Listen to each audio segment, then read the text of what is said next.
Una tormenta se gestaba en los pasillos del Vaticano. Silenciosa, envuelta en oración y protocolo, pero inconfundiblemente real. Detrás de la grandeza de la Basílica de San Pedro, detrás de la serena fachada de rituales antiguos, algo sagrado se agitaba, y algo sagrado estaba en riesgo. Se decía que había unidad. Que el Papa León XIV, el primer pontífice nacido en Estados Unidos, había traído un soplo de esperanza a una iglesia fatigada, que su inauguración reunió a más de 200,000 fieles hombro con líderes mundiales y pastores bajo los cielos solemnes del 18 de mayo de 2025. Que se erigía no solo como sucesor de Pedro, sino como un puente entre naciones, llevando en su corazón los clamores de Gaza, Ucrania y Myanmar. Pero lo que no se dijo, lo que no se podía decir, era que bajo los himnos e incienso, detrás de los comunicados cuidadosamente redactados, yacía un temblor silencioso de desconfianza. Una tensión que podía fracturar la misma roca sobre la que se construyó la iglesia. El cardenal Luis Antonio Tagle, la voz suave del sur global, conocido por sus lágrimas en el altar y su humildad tras puertas cerradas, fue el hombre que colocó el anillo del pescador en el dedo de León, el que lo consoló con un dulce durante la votación final del cónclave. Un amigo, un hermano, un símbolo de armonía. Y sin embargo, ¿por qué susurraban los informantes del Vaticano sobre una distancia? ¿Por qué un frío se había instalado entre las dos figuras más queridas de la Iglesia moderna? Lo llamaron una rivalidad secreta. Pero la verdad era más devastadora. Fuentes dentro del Palacio Apostólico hablaban de reuniones nocturnas que terminaban en silencio, de divisiones teológicas demasiado profundas para ignorar, de facciones formándose, una en torno al globalismo compasivo de Tagle, otra atraída por el filo reformista y la determinación inquebrantable de León. León había iniciado lo que ningún papa se atrevió antes, una reforma financiera total. En la fiesta de San Pedro y San Pablo, hizo algo impensable, invitó a los fieles a donar mediante códigos QR para borrar un déficit de 68 millones. Tecnología en el tabernáculo. Fe financiada como un crowdfunding. Algunos alabaron su audacia. Otros lo vieron como el inicio de una peligrosa deriva secular. ¿Y Tagle? Había sido enviado a Albano. Un regalo, sí, pero para algunos, parecía una distancia disfrazada. Como un exilio poético. No desterrado, pero tampoco central. Entonces surgieron los rumores. Murmullos tan salvajes que tuvieron que ser negados, y sin embargo su eco permanecía. Que Tagle había expresado dudas sobre la americanización del papado. Que cuestionó los símbolos, la velocidad, el estilo. Que una hermandad antes sólida se estaba resquebrajando. Que quizás León lo había escuchado, y se había alejado. Pero no fue traición como anhelaban los tabloides. No hubo escándalo ni pecado, ni destitución. Lo que ocurrió fue más profundo, más silencioso, más doloroso, la lenta erosión de la confianza entre dos hombres santos que alguna vez creyeron caminar la misma senda. Y ahora no estaban seguros. En los corredores de Roma todavía se escucha el eco de los zapatos sobre mármol, el murmullo de oraciones en latín, pero el aire se siente distinto. Cargado. Las miradas se desvían cuando pasa Tagle. Las cabezas se inclinan cuando habla León, pero las sonrisas, algunas son forzadas. Dicen que el Espíritu Santo guía el cónclave. Que no fue el hombre, sino Dios, quien eligió a León. Y sin embargo, Dios obra a través de hombres. Hombres con heridas, con preguntas, con límites. ¿Pudo el Espíritu haber colocado a León y a Luis uno junto al otro no para dividir, sino para revelar algo? Para exponer no un escándalo, sino la frágil humanidad de la Iglesia misma. Hay un temblor al borde del Tíber. Los peregrinos lo sienten. Los obispos lo ignoran. Pero está ahí, grabado en el silencio entre dos hombres ungidos por Dios, llamados a guiar, y sin embargo, marcados por algo indecible. Y aún así, los fieles acuden. Se arrodillan. Oran. Esperan unidad, paz, una iglesia que no se quiebre bajo el peso de sus propias contradicciones. Pero, ¿y si la mayor batalla no fuera entre León y Luis? ¿Y si fuera la batalla por el alma misma de la iglesia? Porque la historia no ha terminado. Ni siquiera ha comenzado. Las campanas de San Pedro suenan igual que lo han hecho durante siglos, pero su eco se siente distinto ahora. Hueco, casi como si los ángeles que antes danzaban al compás de sus repiques ahora lloraran en silencio. El aire sobre Roma se ha espesado con algo invisible pero innegable. Una presencia, una vigilancia, una advertencia. Los susurros recorren los pasillos de mármol como incienso. Los cardenales hablan en acertijos. Algunos ya no sonríen. Algo sagrado está cambiando. Algo terrible y santo. Y en el centro de todo esto están dos hombres. Uno viste de blanco, el vicario de Cristo, el Papa León XIV, quien rompió precedentes y tradiciones para responder al llamado del Espíritu desde el otro lado del Atlántico. Un hombre de reforma, de fuego, de claridad. Entró a la sala del trono no con incienso, sino con visión. Una visión forjada en el humo de Chicago, moldeada en el polvo de Perú, ahora retumbando por el Vaticano como un toque de trompeta. Y el otro, que no viste de blanco, pero cuyo nombre es cantado por muchos, el cardenal Luis Antonio Tagle, el príncipe del pueblo, el hombre de las lágrimas y la ternura, misionero de los pobres, hijo de Asia. Amado. Confiado. ¿Alguna vez considerado el próximo papa? Y quizá, en otra línea del tiempo, lo fue. Pero no en esta. Aquí, algo sucedió. Y los fieles lo sintieron. Al principio, fue sutil. Una mirada esquiva. Una reunión omitida. Una pausa demasiado larga tras mencionar un nombre. Pero los fieles, los católicos verdaderos, no son ciegos. Ven más allá de las vestiduras. Perciben los temblores bajo la superficie. Y lo que ven ahora es una iglesia dividida no por escándalos, sino por visiones. Para el Papa León, la iglesia debe modernizarse o colapsar. Él ve la tormenta que se aproxima, número de fieles decreciente, secularismo en aumento, colapso financiero. No teme a la tradición, pero no se dejará encadenar por ella. Sus reformas son radicales. Sus asesores, desconocidos. Algunos dicen que actúa demasiado rápido. Otros susurran que escucha no solo al cielo, sino a poderes fuera de Roma. ¿Y Tagle? Tagle cree en el camino silencioso. El camino mariano. Habla de misericordia, de esperar, de dejar que el Espíritu Santo se mueva a través del sufrimiento, no de los sistemas. Teme que tanta prisa desgarre la iglesia en sus costuras. Que cambiar el rostro del papado demasiado rápido haga que se pierda el alma debajo. No son diferencias políticas. Son tensiones escatológicas. El cielo y la tierra tirando de la novia de Cristo. Porque esto no es solo un desacuerdo. Es guerra. Una guerra espiritual, velada en terciopelo y latín, pero no menos brutal que las batallas de antaño. Ahora hay facciones. Aunque lo nieguen, se pueden ver si sabes dónde mirar, en la disposición de los asientos en los consistorios, en el orden de los oradores durante el sínodo, en las pausas antes de los aplausos. De un lado, los reformistas, aquellos que creen que León es la respuesta a una era de apostasía. Del otro, los contemplativos, quienes se aferran al fuego antiguo, convencidos de que el camino de Tagle es el de los santos. Y atrapada entre ambos, la iglesia misma. La novia de Cristo. Ella llora en silencio. Espera. Pero el cielo no está callado. Porque en la fiesta del Sagrado Corazón ocurrió algo extraño.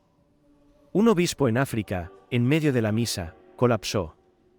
No por enfermedad, sino por una visión.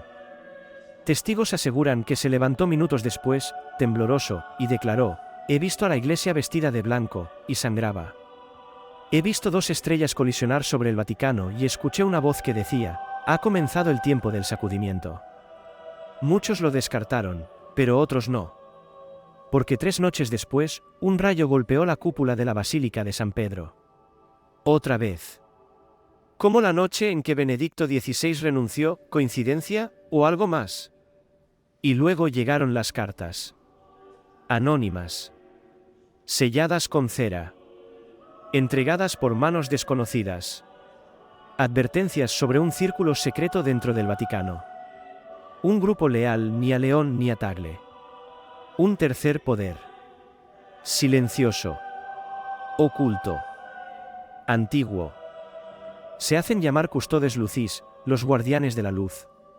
Su objetivo no es la reforma ni la tradición. Es la revelación. Creen que la Iglesia se acerca a su prueba final. Que las profecías de Akita, La Salette y Fátima solo fueron parcialmente cumplidas. Que el tercer secreto, sí, ese tercer secreto, no fue revelado por completo en el año 2000. Creen que la grieta entre León y Tagle no es personal, política ni estratégica.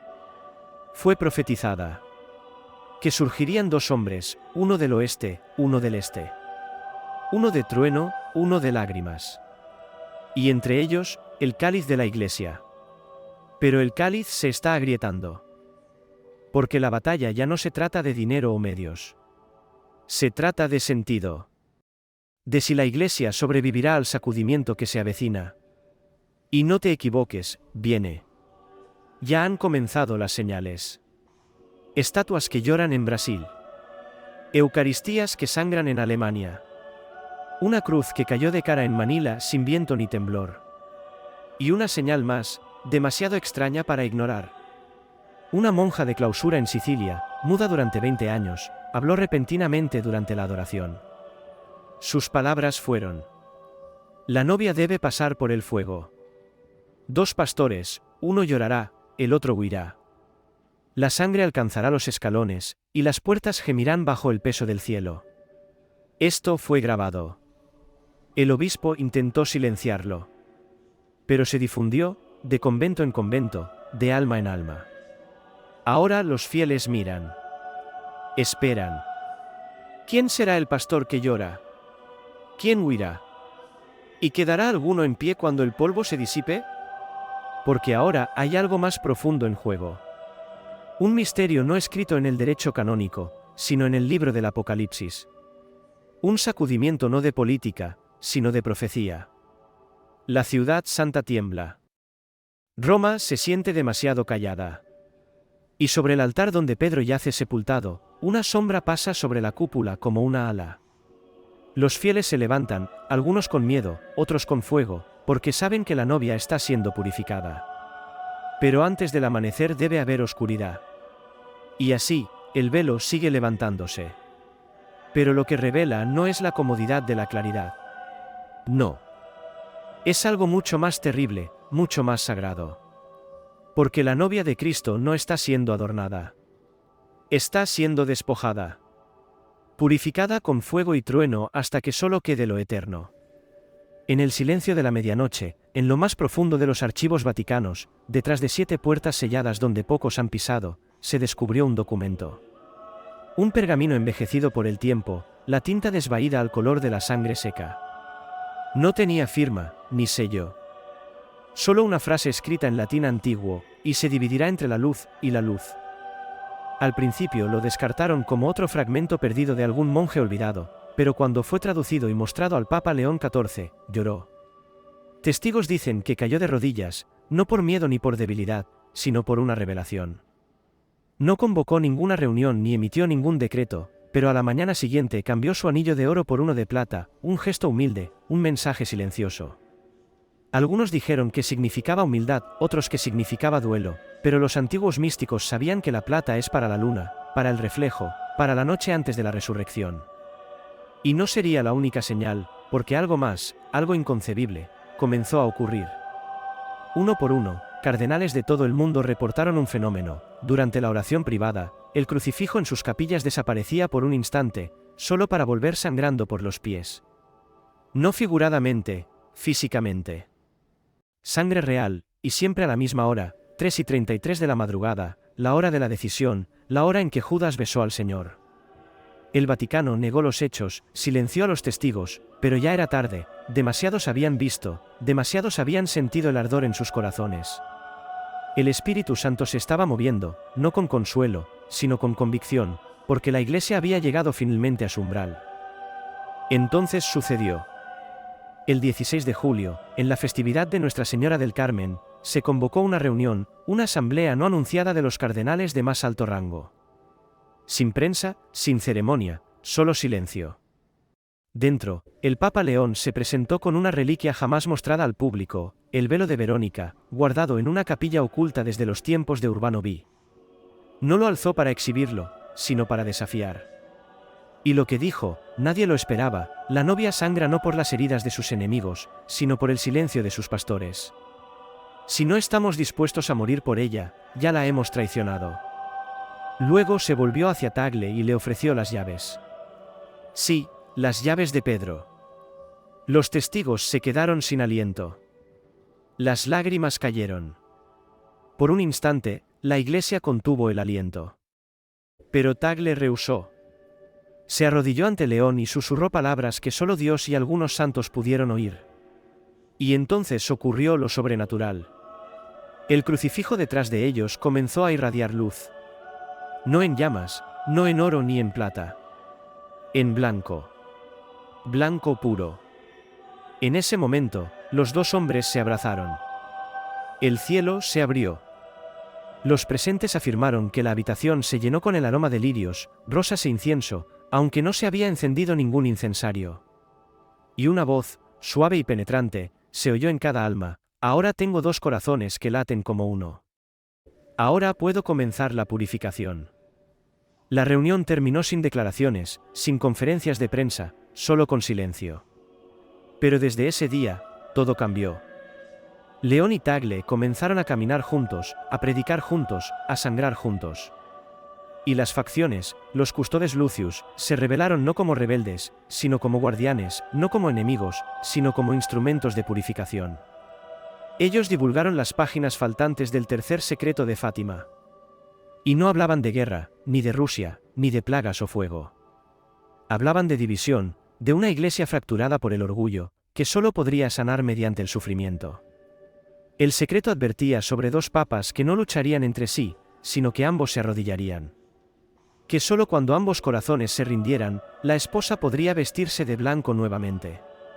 Y ahora, aquí está, sangrante pero hermosa, despojada pero sagrada, purificada, no destruida.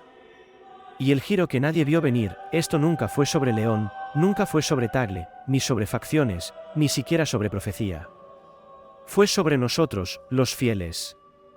Nosotros somos los que olvidamos el fuego, los que adoramos la rutina y el rito más que al resucitado, los que seguimos a hombres más que al Mesías. Por eso el cielo permitió que la iglesia temblara, para recordarnos que la roca de Pedro no está en Roma. Está en cada alma que dice sí a Cristo. Y la verdadera sorpresa: tú eres parte de la profecía. Porque esta purificación no está por venir. Ya ha comenzado. Y la pregunta ya no es qué hará el Papa. Es qué harás tú cuando el fuego llegue a tu puerta. La esposa se está preparando y, cuando se levante, estará vestida de gloria. Pero primero debe pasar por el huerto y beber la copa hasta la última gota. Amén.